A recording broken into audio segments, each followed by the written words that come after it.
One of the sobering truths laid out in the book, How to Change, is that sin rarely announces its damage in the moment. Sin actually works very slowly, quietly, layer by layer, and the most dangerous effect is not the behavior itself, it's what the behavior does to the conscience when repentance is delayed. You see this pattern clearly in David's life.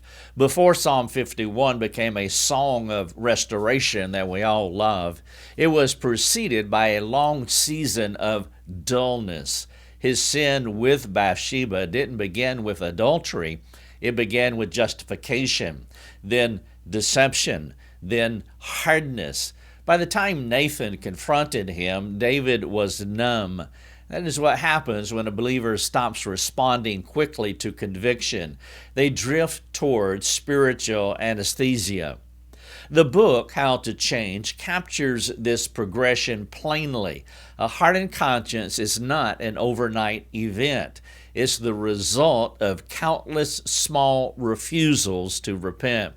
Every time that we excuse ourselves, every time we minimize what God calls sin, every time we hope time will heal what only repentance can fix, another layer settles over the heart. Dullness creeps in.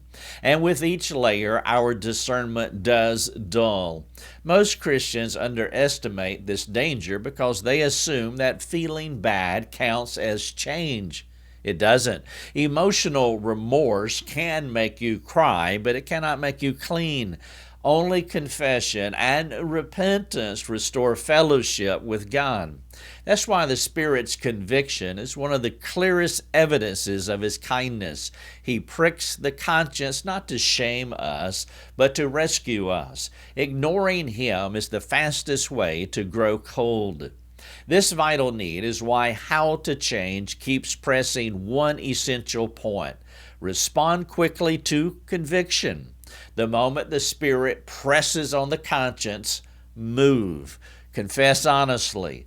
Turn from the sin. Recall the gospel. Seek forgiveness. And take a step toward obedience. Delayed obedience isn't neutral. The book, How to Change, says it plainly. Delayed obedience is disobedience, and disobedience hardens the heart.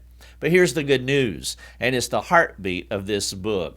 No matter how dull the conscience has become, God can renew it. Psalm 51 is proof. David didn't just ask for forgiveness, he begged God to create in me a clean heart and restore to me the joy of your salvation. His past didn't disqualify him from future usefulness. Once his conscience awakened, humility followed, and change began again. And that's the hope of every believer. You don't have to stay dull. You don't have to carry yesterday's refusals into tomorrow's responsibilities.